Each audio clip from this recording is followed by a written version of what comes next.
আজকের খুতবায় আমি সূরাতুন নাহলের একটি মাত্র আয়াত নিয়ে কথা বলবো। সূরাতুন নাহল কোরআনের ১৬তম সূরা আর এটি ৭২ নম্বর আয়াত। আমি শুরুতেই এর অনুবাদ করছি। আল্লাহু জাআলা লাকুম মিন আনফুসিকুম আজওয়াজা, আর আল্লাহ তোমাদের জন্য তোমাদের থেকে জোড়া সৃষ্টি করেছেন। ওয়া জাআলা লাকুম মিন আজওয়াজিকুম বানিন, এবং তোমাদের যুগল হতে তোমাদের জন্য সন্তান সৃষ্টি করেছেন। ওয়া হাফাদা, এবং যারা তোমাদের সেবায় নিয়োজিত। এর অর্থ নাতি নাতনিও হয়, একটু পরে নিয়ে কথা বলছি। তাহলে এর দ্বারা সন্তান সন্ততি এবং নাতি নাতনিও বোঝায়। ওয়ারাযাকাকুম মিনাত তাইয়্যিবাত, সকল উত্তম ও পবিত্র উৎস থেকে তিনি তোমাদেরকে রিজিক দিয়েছেন। আফাবিল বাতিলি মিনুন, এত সব কিছুর পরেও কি তারা ভিত্তিহীন বাতিল জিনিসের উপর বিশ্বাস করবে? অবিনিয়ামাতিল্লাহি হুম ইয়াকফুরুন, আর আল্লাহর অনুগ্রহকে তারা অস্বীকার করবে। এই আয়াতটি মূলত আল্লাহ আযজা ওয়া জাল্লার পক্ষ থেকে একটা গভীর অর্থপূর্ণ বার্তা। আমি আশা করছি যে কয়েক মিনিট আপনাদের সাথে ব্যয় করব। এই সময়ে অন্তত আমরা আয়াতটির কিছু অংশ নিয়ে আলোচনা করতে পারবো, নিশ্চিতভাবেই সব কিছু না। কোরআনের বিভিন্ন স্থানে আল্লাহ আমাদের প্রতি তার অনুগ্রহের কথা জানিয়েছেন। তিনি আমাদের চারপাশে যে সুন্দর সুন্দর জিনিসগুলো সৃষ্টি করেছেন, যা আমাদের সেবা দিয়ে যাচ্ছে বা কল্যাণে আসছে, আর আমাদের উচিত এগুলো নিয়ে ভাবা এবং এগুলোর জন্য আল্লাহর নিকট কৃতজ্ঞ হওয়া। স্পষ্টত এই আয়াতের মূল কথাও আল্লাহর প্রতি কৃতজ্ঞ হওয়া, কারণ আয়াতটি শেষ হয়েছে এই কথা বলে অবিনিয়ামাতিল্লাহি হুম ইয়াকফুরুন, যে তারা আল্লাহর অনুগ্রহের প্রতি কৃতজ্ঞ। যদি এখান থেকে একটু পেছনে এসে লক্ষ্য করেন তাহলে বুঝতে পারবেন এই আয়াতে যা কিছু বর্ণিত হয়েছে সব কিছুর জন্য আমার আল্লাহর প্রতি কৃতজ্ঞ হওয়া উচিত। তাহলে স্পাউস, স্বামী এবং স্ত্রী, সন্তান, নাতি নাতনি ছাড়িয়ে আরও যারা আছে, একটু পরে এ নিয়ে কথা বলছি। আমার জীবনের সকল মানুষের জন্যই আমার কৃতজ্ঞ হওয়া উচিত। এটা তো দেখা যাচ্ছে বিশাল একটা চ্যালেঞ্জ, কারণ একটা আপেলের জন্য কৃতজ্ঞ হওয়া খুব সহজ, একটা গাড়ির জন্য কৃতজ্ঞ হওয়া খুব সহজ, কারণ গাড়িটা আপনি যা চান তাই করে। আবার খাবারের জন্য কৃতজ্ঞ হওয়া অনেক সহজ, কারণ এটি আমাদের সাথে সাথে পুষ্টি যোগায়। আপনার চাকরির জন্য কৃতজ্ঞ হওয়া সহজ, কারণ দিন শেষে আপনি বেতন পাচ্ছেন। কাপড়ের জন্য কৃতজ্ঞ হওয়া সহজ, এটি আমাদেরকে ঢেকে রাখে এবং ক্ষতিকর জিনিস থেকে সুরক্ষা দেয়। তো এমন সব জিনিসের জন্য কৃতজ্ঞ হওয়া খুবই সহজ, যেসব জিনিসের সুবিধা আমি তাৎক্ষণিকভাবে প্রত্যক্ষ করি, কিন্তু আমি বুঝতে পারছি না স্বামী, স্ত্রী, সন্তান এদের জন্য কিভাবে কৃতজ্ঞ হব। মানে বিষয়টা বেশ জটিল আকার ধারণ করতে পারে। সিরিয়াসলি, আপনি তাদেরকে দেখেছেন? তারাও আশীর্বাদ। আপনি আমার বাবাকে চেনেন, উনিও কি আশীর্বাদ? আমার বাচ্চাদের কখনো দেখেছেন তারা কিভাবে আমার সাথে কথা বলে জানেন? তারা আমার জন্য অনুগ্রহ।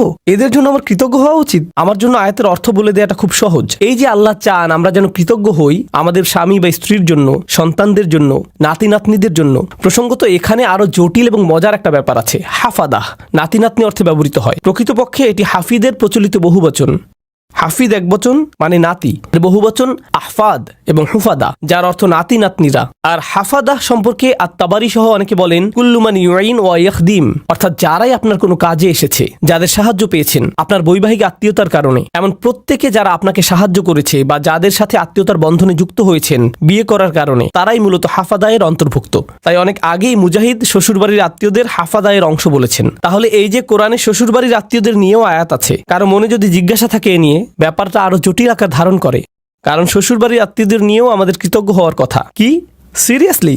এই মানুষগুলোর জন্য এত কিছু সহ্য করার পর এদের জন্য কিনা আমাকে কৃতজ্ঞ হওয়া উচিত? এ কারণে যখন আমি বলি আমরা একটি আয়াত পড়তে পারি, অনুবাদ করতে পারি এবং সামনে এগিয়ে যেতে পারি, অথবা থেমে গিয়ে বলতে পারি একটু থামুন, কি এটা আমার ব্যাপারে বলছে? এটা নিশ্চয়ই অন্য কারো সম্পর্কে বলছে। তাদের নিশ্চয়ই এমন সন্তানরা আছে যাদের জন্য তাদের কৃতজ্ঞ হওয়া উচিত, কারণ তাদের বাচ্চারা ভালো। তাদের বাচ্চারা আমারগুলোর মতো নয়। তাদের জীবনসঙ্গী নিশ্চয়ই তাদের অনেক প্রশান্তি দেয়। আমার জীবনসঙ্গী নয়।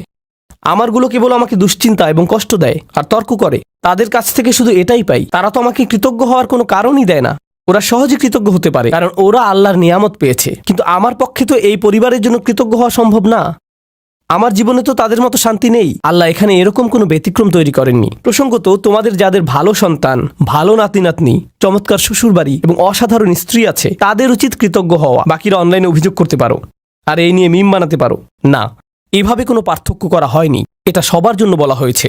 আমরা যদি ব্যাপারটা নিয়ে আরেকটু গভীরভাবে চিন্তা করি, নবীদের জীবনী অধ্যয়ন করলে আমরা দেখব অনেক নবীদের স্ত্রীরাই তাদেরকে কষ্ট দিয়েছেন। যেমন নূহ আলাইহিস সালাম, লূত আলাইহিস সালাম। কিছু নবীদের সন্তানেরা তাদের কষ্ট দিয়েছেন, যেমন নূহ আলাইহিস সালাম, ইয়াকুব আলাইহিস সালাম, তাদের সন্তানেরা কষ্ট দিয়েছেন। ইব্রাহিম আলাইহিস সালাম আশঙ্কায় ছিলেন যে তার নাতিরা বা ভবিষ্যৎ প্রজন্ম শিরকে লিপ্ত হবে, আর এটাই সত্য হয়েছিল ইব্রাহিম আলাইহিস সালামের বংশধরদের নিকট থেকে। তো এগুলো সবই বাস্তবতা। আল্লাহর চাইতে বাস্তবতা সম্পর্কে বেশি কেউ জানে না, আর সেই রবই এই আয়াতের শেষে আমাদের কৃতজ্ঞতা প্রকাশ করতে বলেছেন। তাই আজকের খুতবায় প্রথমে আমি আপনাদের কাছে ধাঁধার মতো প্রায় ব্যাপারটা বর্ণনা করতে চাচ্ছি। কিভাবে আমরা এর সমাধান করব? বা কিভাবে আমরা এর প্রকৃত অর্থ বুঝব? কারণ আল্লাহ আজ্জা ওয়া জাল্লা আমাদের আদেশ করছেন বা তিনি মূলত অভিযোগ করছেন যে আফালা ইয়াতাদাব্বারুনাল কুরআন আম আলা কুলুবিন আকফালুহা, তারা কি কোরআন নিয়ে গভীরভাবে চিন্তা করে না, নাকি তাদের অন্তরে নিজস্ব তালা পড়ে গেছে যে যদি আল্লাহ যা বলেছেন তা নিয়ে চিন্তা করতে অপারগতা জানাই এবং গভীরভাবে না ভাবি, তাহলে সম্ভবত আমার অন্তরে হয়তো এখনো কোনো তালা পড়ে আছে, হয়তো আমি মন দিয়ে বিষয়টা ভাবছি না, নিজের জীবনে এর বাস্তব প্রয়োগ ঘটাচ্ছি না, ফলে এর গভীর অর্থ আমি বুঝতে পারছি না। আমি দোয়া করছি আমরা তার আয়াত নিয়ে গভীরভাবে চিন্তা করার সময় তিনি যেন আমাদের সবার অন্তরের তালা খুলে দেন। এখন আসুন আমরা আবার আয়াতে ফিরে যাই, এর শেষাংশে একটু মনোযোগ দেই। তিনি বলেছেন আফা বিল বাতিলি মিনুন অবিনিয়ামাতিল্লাহি হুম ইয়াকফুরুন, তারা কি মিথ্যায় বিশ্বাস করবে? আশ্চর্যজনক একটা বাক্য, তারা কি মিথ্যায় বিশ্বাস করবে? এমন আয়াতের ক্ষেত্রে আপনি কল্পনা করতেন যদি আয়াতের শুরুটা শিরক বা মিথ্যা প্রভু নিয়ে হতো এবং বলা হতো যে তারা আল্লাহ ছাড়া অন্য কারো ইবাদত করে, এরপর তারা বাতিলে বিশ্বাস করে, এমন একটি জায়গায় আলোচনাটি যথোপযুক্ত ছিল। কিন্তু আলোচনাটি এরকম নয়। কথাটা এমন ছিল যে তিনি তোমাদের মধ্য থেকে তোমাদেরকে দিয়েছেন স্ত্রী, সন্তান, নাতি নাতনি, শ্বশুরবাড়ি, বড় পরিবার এবং যারা তোমাদের সহযোগিতা করে এসব, এবং তারপর বলা হলো এরপরও কি তারা বাতিলকে বিশ্বাস করবে? সুবহানাল্লাহ, এ কথাটা এখানে কেন? তো আরেকটা ধাঁধা, আমি একটা ধাঁধার উপর আরেকটা ধাঁধা যোগ করছি, তাই না? তারা কি মিথ্যায় বিশ্বাস করবে? এখানে মিথ্যার বিপরীত হলো সত্য, তাই না? আফাবিল বাতিলি ইউমিনুন অবিল হাক্কি হুম ইয়াকফুরুন, তারা কি মিথ্যায় বিশ্বাস করবে আর সত্যকে অস্বীকার করবে? কারণ মিথ্যার বিপরীত হলো সত্য। কিন্তু আল্লাহ সত্য শব্দটি বলেননি, বরং তিনি বলছেন আল্লাহর অনুগ্রহ। তিনি আল্লাহর অনুগ্রহ বলছেন এর পরিবর্তে। আর যদি আপনি আল্লাহর অনুগ্রহ শব্দটির বিপরীত শব্দ নেন নাকবা, তখন এর অর্থ দাঁড়াবে তারা কি কাঠিন্যতায় বিশ্বাস করবে? তারা কি এমন জিনিসের উপর ঈমান আনবে যা তাদেরকে কষ্ট দেয়, মাসায়েব? আর তারা কি আল্লাহর অনুগ্রহ অস্বীকার করবে? হয় আপনি সত্যের বিপরীতে মিথ্যা বলবেন, না হয় অনুগ্রহের বিপরীতে কষ্ট। অথচ আল্লাহ কিন্তু এভাবে বলেননি, তিনি এগুলোকে একত্রিত করেছেন। আর আয়াতের মূল অর্থ বোঝার জন্য আমরা এখান থেকেই শুরু করব। সচরাচর ভাষা ব্যবহারে আমরা কোনো শব্দের সরাসরি বিপরীত শব্দ ব্যবহার করি, দিন রাত, ভালো মন্দ, এগুলো সরাসরি বিপরীত।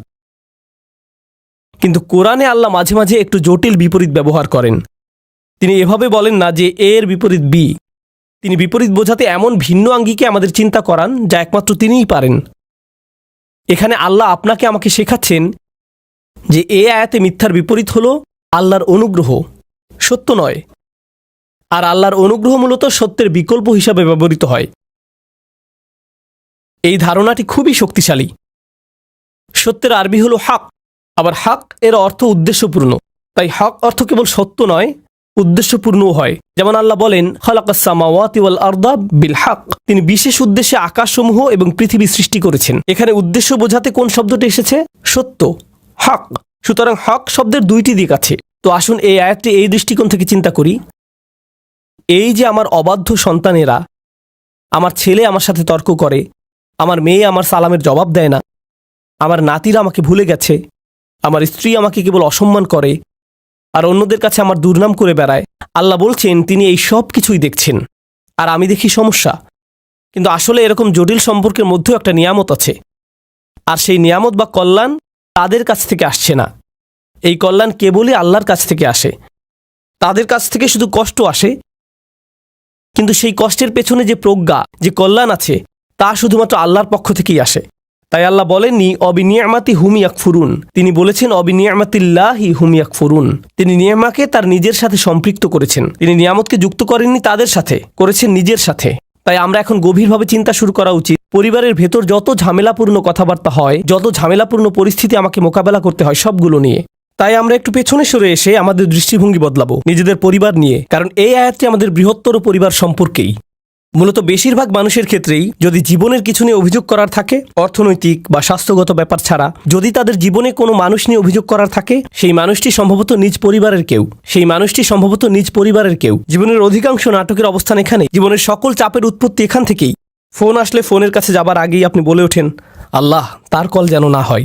মনোবল শক্ত করে নিচ্ছেন আগে থেকেই। অথবা কোনো বিয়েতে বা অনুষ্ঠানে গিয়ে আপনি ভালো সময় কাটাচ্ছেন, হঠাৎ আপনার স্ত্রী আপনার দিকে তাকালো বা আপনি তার দিকে তাকালেন। স্ত্রী ভাবতে লাগলো ওহো আজকে আমার খবর আছে, বাড়ি ফেরার জন্য গাড়িতে ওঠা মাত্রই তিনি বকাঝকা শুরু করবেন। পরিস্থিতি ভালো মনে হচ্ছে না। পরবর্তী ঝগড়া শুরু হওয়ার আগেই যেন দাঁতে দাঁত চেপে প্রস্তুতি নেওয়া শুরু করলেন। জানেন, সম্ভবত ব্যাপারটাকে অন্য দৃষ্টিকোণ থেকেও দেখা যায়। সম্প্রতি আমাকে একজন একটা প্রশ্ন করেছেন। আজকের আয়াতটি ভালোভাবে বোঝার জন্য এটি একটা উদাহরণ হতে পারে। মা আর মেয়ের মধ্যে ফোনে কথা হচ্ছে। মা বলছে, জানো তোমার অমুক কাজিন, আমরা তার নাম দিলাম কাজিন এ, তোমার কাজিন এ সবসময় কাজিন বি সম্পর্কে বাজে কথা বলে। তার সমস্যাটা কি? কেন সে সারাক্ষণ কাজিন বি সম্পর্কে মন্দ কথা বলে? মেয়ে বলল, এটা নিয়ে চিন্তা করো না মা, সে তার ভালো ভালো আমলগুলো তাকে দিয়ে দিচ্ছে। কারণ কারো পেছনে কটু কথা বললে আখিরাতে নিজের ভালো কাজগুলো তাকে দিয়ে দিতে হবে। তাই এই নিয়ে কোনো চিন্তাই করো না মা। মেয়েটি আমাকে জিজ্ঞেস করলো, আমি যখন এভাবে বলি, এভাবে বলা কি ঠিক? আমি এই কথোপকথনটি শোনার পর বললাম, আচ্ছা তোমরা যখন এভাবে আলোচনা করছো যে কাজিন এ এরকম খারাপ কাজ করছে, তোমরাও তো তখন গীবত করে ফেলছো, কাজটা উল্টা হয়ে গেল না? এরপর আছে আরেক সমস্যা, তুমি কি অতি সহজেই বলে ফেলছো না যে চিন্তা করো না, আমরা আখিরাতে তার কাছ থেকে নিয়ে নিব? কেউ যদি তোমার সারা জীবনের সঞ্চয় কেড়ে নিতে চায়, এখনই তোমার বাড়িতে এসে তোমার গাড়ির চাবি, ক্রেডিট কার্ডস, ব্যাংক পাসওয়ার্ড নিয়ে নেয় আর বলে বের হয়ে যাও, তখন তো বলবে না যে চিন্তা করো না, আমরা আখিরাতে নিয়ে নিব? তুমি তো এই জীবনের জিনিসগুলোই ছেড়ে দিতে পারো না, আর এত অনায়াসে তোমার কাজিনের আখিরাত ছেড়ে দিচ্ছ। কোনো সমস্যা নেই, আমরা শেষ বিচারের দিন নিয়ে নিব।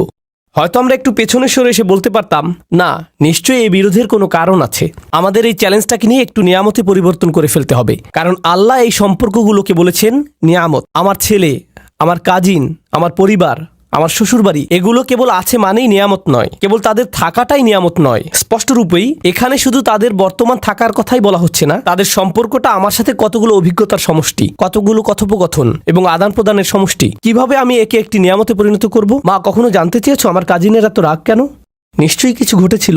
কখন ঘটেছে? ও, তোমার মনে আছে ওই বিয়ের কথা, যেখানে অমুক অমুক ব্যাপারগুলো ঘটেছিল? ও, তখন থেকেই সমস্যার শুরু। আমরা হয়তো তাদের দুজনকে নিয়ে একসাথে বসতে পারি এবং সমস্যাটার একটা সমাধান করতে পারি। আমরা হয়তো সমস্যাটার সমাপ্তিতে সাহায্য করতে পারি, এটাকে আরো বড় করার পরিবর্তে। এই নিয়ে পেছনে কথা না বলে, অভিযোগ না করে আমরা হয়তো সমাধানের একটা অংশ হতে পারি, যেন পরিবারটি আত্মীয়তার সম্পর্কের মাঝে যে নিয়ামত লুকিয়ে আছে তার অভিজ্ঞতা লাভ করতে পারে। আপনার পরিবারে যে মানুষগুলোর আগমন ঘটে, আমার পরিবারে যে মানুষগুলোর আগমন ঘটে, ভালো হোক বা মন্দ, আল্লাহ একটা উদ্দেশ্যকে সামনে রেখেই তাদেরকে আমাদের জীবনে পাঠিয়েছেন। তার সব কাজেই উদ্দেশ্য থাকে। মাঝে মাঝে আপনি আপনার ভাইকে দেখে ভাবেন, তুমি কিভাবে আমার ভাই?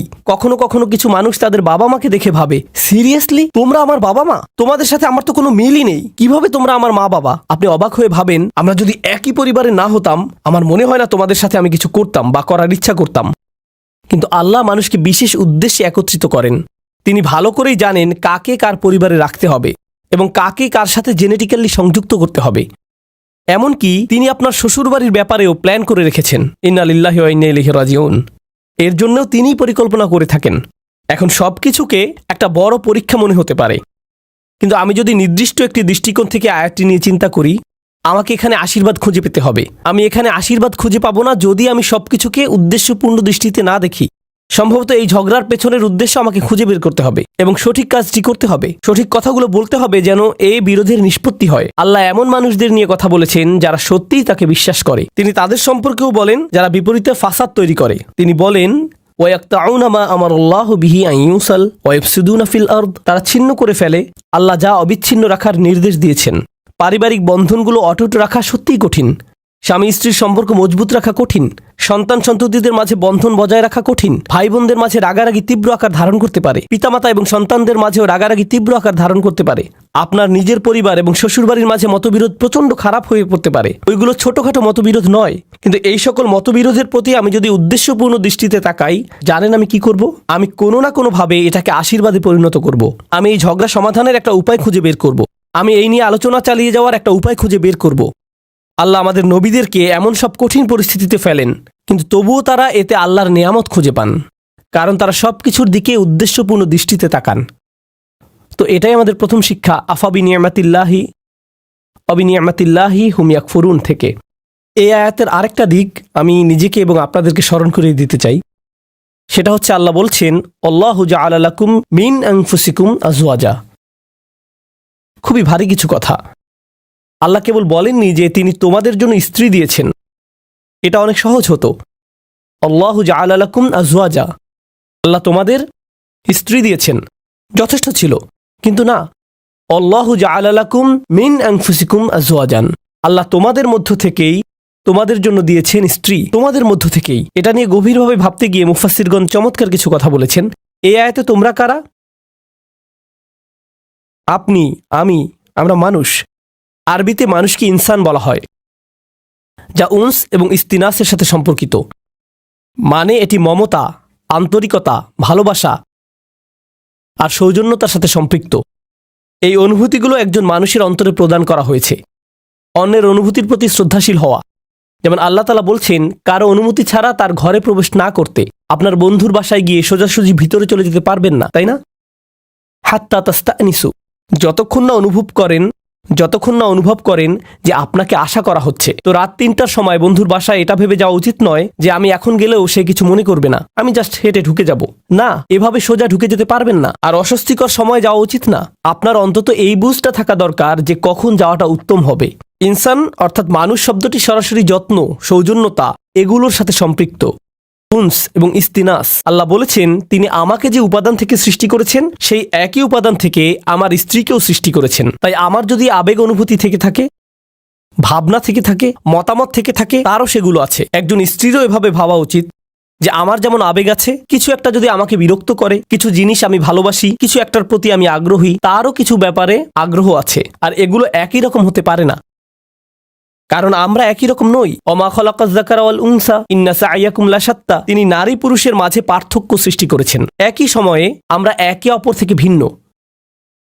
আল্লাহ বলছেন যখন মিন আনফুসিকুম আজওয়াজান, এই শব্দগুলোর মাঝে সত্যিই খুব সুন্দর একটা ইশারা রয়েছে, চমৎকার একটা ইঙ্গিত রয়েছে এই শব্দগুলোর মাঝে। যেহেতু সে আমার থেকে এসেছে, আমাকে সেই অনুভূতিটি বোঝার চেষ্টা করতে হবে। যদি সে কষ্টদায়ক কিছু বলে, কোথা থেকে এর উৎপত্তি হলো, কোন অনুভূতি থেকে এই আচরণের উৎপত্তি হলো, কোন কারণে সে এটা বলল, সে খারাপ এজন্য এটা বলেনি, সে রকচটা এই জন্য এটা বলেনি, এগুলো সহজ উত্তর, তাই না? সে অহংকারী তাই সে সব বলছে। সম্ভবত এর পেছনে যাকে আপনি অহংকারী বলছেন হয়তো তীব্র মনোবেদনা রয়েছে। আপনি আপনার মতো করে মনোকষ্টের সাথে ডিল করেন, আর সে তার মতো করে ভিন্ন একটি উপায়ে মনোকষ্টের মোকাবেলা করে। তার মনোবেদনাটা হয়তো কষ্টদায়ক শব্দের মাধ্যমে প্রকাশিত হয়, বা শব্দগুলো আপনার কাছে বেদনাদায়ক মনে হয়। যদি আমরা এই ইস্তিনাসের চর্চা করি, তাহলে আমাদের পারিবারিক সম্পর্কগুলোতে আপনি আপনার ছেলের আচরণকে অসম্মানজনক আচরণ হিসেবে দেখবেন না। আপনি দেখবেন এই অসম্মানজনক আচরণের পেছনে নিশ্চয়ই কোনো কারণ আছে যার সমাধান হওয়া জরুরি। একটা দেয়াল তৈরি হয়েছে যা আপনাকে ভাঙতে হবে আপনার ভালোবাসা এবং সহানুভূতির মাধ্যমে, আর আপনাকে এটা করতে হবে উদ্দেশ্যপূর্ণ উপায়ে। বৃহৎ উদ্দেশ্যটা মাথায় রাখতে হবে। আল্লাহ এই মানুষগুলোকে, যাদের তিনি একটি পারিবারিক সম্পর্কে একত্রিত করেছেন, তিনি চান তারা যেন সংঘবদ্ধ থাকে। আল্লাহ চান তারা যেন তাদের প্রতিবন্ধকতাগুলোকে অতিক্রম করে। আল্লাহু জাআলা লাকুম মিন আনফুসিকুম আজওয়াজান ওয়া জাআলা লাকুম মিন আজওয়াজিকুম বানিনা ওয়া হাফাদা। এই আয়াতগুলোর আরো চমৎকার একটা দিক হলো আল্লাহ তোমাদের দিয়েছেন সন্তান সন্ততি, আল্লাহ তোমাদের দিয়েছেন শ্বশুরবাড়ির আত্মীয় স্বজন, নাতি নাতনি, অন্য মানুষেরা যারা তোমাকে সাহায্য করবে, তোমার উপকারে আসবে। আল্লাহ আজ্জা জাল্লা বলছেন সব শুরু হয়েছে আজওয়াজ থেকে, অর্থাৎ আপনি বিয়ে করেন, আর যখন বিয়ে করেন তখন অন্য একটি পরিবারের সাথে সম্বন্ধ যুক্ত হন। যেহেতু আরেকটি পরিবারের সাথে আপনি এখন সম্পর্কের বন্ধনে আবদ্ধ, একদিন হয়তো চাকরি হারিয়ে ফেললেন বা অন্য কোনো বিপদে পড়লেন, সে সময় হয়তো আপনার স্ত্রীর খালাতো ভাইয়ের এক বন্ধু আপনার বিশাল এক উপকার করলো। জানেন, এই যে সম্পর্কগুলো তৈরি হয়েছে, যেগুলোর মাধ্যমে আল্লাহ আপনাকে সাহায্য করেন, রিজিক প্রদান করেন, এমন সব উপায়ে যা ছিল অকল্পনীয় শুধু ওই আত্মীয়তার কারণে, কারণ ওই আত্মীয়তার মাধ্যমে কানেকশন তৈরি হয়েছিল। তো আল্লাহ আমাদের বলছেন এই সম্পর্কগুলোর দিকেও তাকাও। মানুষের সাথে যে সম্পর্কগুলো তোমাদের আছে আর তোমাদের জীবনে ওই সম্পর্কগুলোর প্রভাব, এগুলো সবই আল্লাহর প্ল্যান। তিনি এগুলো প্রদান করেছেন। যে মানুষগুলো আমার জীবনে এসেছে তিনি সেগুলো প্রদান করেছেন। এর মানে এটা নয় যে সবাই সবসময় কাজে আসবে, এর মানে এটা নয় যে সবাই খুবই ভালো, কিন্তু এর মানে এটা যে আমাদেরকে সবকিছুর দিকে উদ্দেশ্যপূর্ণ দৃষ্টিতে তাকাতে হবে। এই উদ্দেশ্যটা সবার আগে মাথায় রাখতে হবে। এখন খুতবার শেষ অংশে আমি এই ধাঁধাটার কথা বলবো যা পুরোপুরি এখনো সমাধান করিনি। আফাবিল বাতিল ইউমিনুন, তারা কি মিথ্যাতে বিশ্বাস করতে থাকবে? এখানে এমনকি মিথ্যার কথা বলা হচ্ছে কেন? এই আয়াতটি হওয়ার কথা কৃতজ্ঞতা এবং অকৃতজ্ঞতা নিয়ে, কিন্তু আল্লাহ একে ঈমান এবং অবিশ্বাসের বিষয় বানিয়ে ফেললেন। ব্যাপারটা কৌতূহল জাগ্রত করে।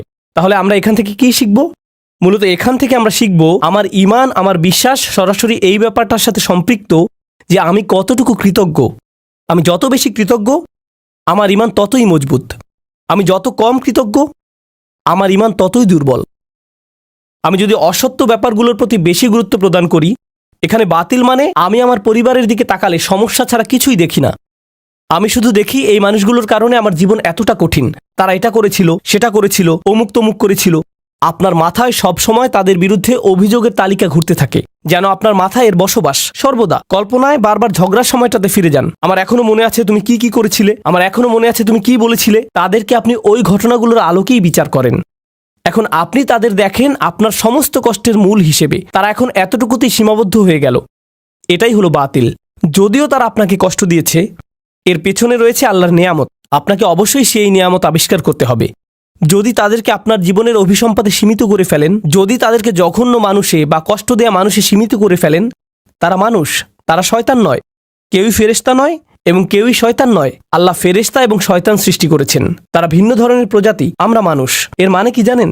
আমরা কখনো ফেরেশতার মতো ভালো কাজ করি, আবার আমরা কখনো শয়তানের মতো মন্দ কাজ করি। আমরা মানুষ, তাই কারো ভালো কিছু দেখে আপনি কখনো বলতে পারেন না এই মানুষটা শুধু ভালো কাজ করে। একইভাবে কারো মন্দ কিছু দেখে আপনি বলতে পারেন না এই মানুষটা শুধু মন্দ কাজ করে। এখন আমরা মানুষকে সীমিত করে ফেলি, বিশেষ করে আমাদের পরিবারে শুধু তাদের ভুল ত্রুটিতে সংকুচিত করে ফেলি, আর শুধু ওই ভুলগুলো দিয়ে তাদের বিচার করি। তখন আমরা একটি মিথ্যা বাতিল ভাবমূর্তি তৈরি করি তাদের সম্পর্কে। এর মাধ্যমে আমরা আসলে আল্লাহর একটা নিয়ামতকে অস্বীকার করছি। আপনি তাদের মাঝে ভালোটা লক্ষ্য করছেন না। কৃত ভুলগুলো কাটিয়ে উঠে ভালো হওয়ার সম্ভাবনাটা আপনি লক্ষ্য করছেন না। মানুষের পরিবর্তন সম্ভব, মানুষের উন্নতি সম্ভব, তাদের বিকাশ সম্ভব, কিন্তু আপনি বাতিলে বিশ্বাস করা শুরু করলেন। আর আল্লাহ এই ধরনের বাতিলের বিশ্বাসটাকে এই আয়াতে তুলে ধরেছেন। সুবহানাল্লাহ, কি অবিশ্বাস্য ছোট্ট একটি আয়াত, কিন্তু এটি পাল্টে দিয়েছে যেভাবে আমি নিজেকে দেখি, এবং এটি পাল্টে দিয়েছে যেভাবে আমি অন্যদেরকে দেখি। আমি এখন আর এই ধরনের কথাবার্তা সহ্য করতে পারি না। ও তোমার অমুক আঙ্কেল, ওনার কখনো পরিবর্তন হবে না। তোমার চাচাতো বোন, সে সবসময় এমনই থাকবে। এই মানুষগুলো আমি জানি, তুমি জানো না। আমার বাবা, ওনার ব্যাপারে আশা করে কোনো লাভ নেই, একেবারে আশাহীন। কাউকে এভাবে আশাহীন বলার আমরা কে? কারো ভবিষ্যৎ নির্ধারণ করার আমরা কে? আফাবিল বাতিল মিনুন অবিনিয়ামাতিল্লাহি হুম ইয়াকফুরুন। আল্লাহ আজ্জা জাল্লা আমাদেরকে সত্যিকারের মমতা দান করুন এবং কৃতজ্ঞতা দান করুন যে পরিবার তিনি আমাদের দান করেছেন তার জন্য। আল্লাহ আজ্জা জাল্লা আপনাকে দান করুন প্রজ্ঞা, শক্তিমত্তা এবং হেদায়েত, যেন পরিবারের ভেতরের চ্যালেঞ্জগুলো কাটিয়ে উঠতে পারেন, যেন ব্যাপারগুলো নিয়ে অর্থপূর্ণ গভীর আলোচনা করতে পারেন উদ্দেশ্যপূর্ণ উপায়ে আপনার পরিবারের সাথে। সবসময় যেন মনে রাখতে পারেন এই সকল চ্যালেঞ্জের পেছনে উদ্দেশ্য আছে। হয়তো বাহ্যিক দৃষ্টিতে কঠিন মনে হতে পারে, কিন্তু এর পিছনে আছে আল্লাহর নেয়ামত। আল্লাহ আজ্জা জাল্লা আমাদেরকে ওই নেয়ামতটা দেখার সুযোগ দান করুন এবং যেন কখনো এটা অস্বীকার না করি। আল্লাহ আমাদেরকে তাদের অন্তর্ভুক্ত না করুন যারা মিথ্যা দোষারোপ করে তাদের প্রিয়জনদের যে ভুলগুলো তারা করেছিল তার জন্য, আর আমরা তাদের উপর তা আরোপ করি, আর তাদেরকে সেটা নিয়ে চিরকাল বেঁচে থাকতে হয় আমাদের ভুল অভিযোগ আরোপ নিয়ে। এই ভুলটাই ইয়াকুব আলাইহিস সালামের সন্তানরা করেছিল। তারা তাদের বাবার উপর ভুল একটি অভিযোগ আরোপ করেছিল, ইন্না আবানা লাফি যালালিম মুবিন। আমাদের বাবা বিভ্রান্তিতে হারিয়ে গেছেন, কারণ উনি ইউসুফকে বেশি ভালোবাসেন। উনি অন্যায্য, আমাদের বাবা অন্যায্য এবং বিভ্রান্ত। এটাই আসল কথা। উনি অন্য যা কিছুই বলেন, উনি এসব বলেছেন কারণ উনি ইউসুফকে বেশি ভালোবাসেন। আমি ওনার উপদেশ শুনি না, কারণ আমি জানি উনি পক্ষপাত দুষ্ট। আমি জানি। এখন যেহেতু তারা ওনাকে পক্ষপাতী হিসেবে কল্পনা করে নিয়েছে, ওনার ব্যাপারে একটি বাতিল ধারণা এঁকে নিয়েছে, একই কাজ আমরাও আমাদের পরিবারের সদস্যদের সাথে করতে পারি। আমরা তাদের শরীরে একটি বাতিল স্টিকার লাগিয়ে দিতে পারি। এখন তারা যাই বলুক এগুলোর কোনো অর্থ নেই, কারণ আমরা ইতিমধ্যে মেনে নিয়েছি তাদের সব কথা সেই একই ভুল জায়গা থেকে এসেছে। তাই আমি দোয়া করি পরস্পরের প্রতি এমন করা থেকে আল্লাহ আমাদের রক্ষা করুন এবং আমাদের পরিবারগুলোকে একত্রিত করে তুলুন। আল্লাহ আমাদেরকে সাহায্য করুন যেন কাটিয়ে উঠতে পারি এবং সুস্থ হতে পারি ওই ব্যথাগুলো থেকে যা আমরা তাদের কাছ থেকে পেয়েছি, এবং তিনি আমাদেরকে যে নিয়ামত দান করেছেন তার জন্য যেন সত্যিকার অর্থে কৃতজ্ঞ হতে পারি। বারাকাল্লাহু লি ওয়া লাকুম ফিল কুরআনিল হাকিম ওয়া নাফা'নি ওয়া ইয়্যাকুম বিল আয়াতি ওয়া যিকরিল হাকিম।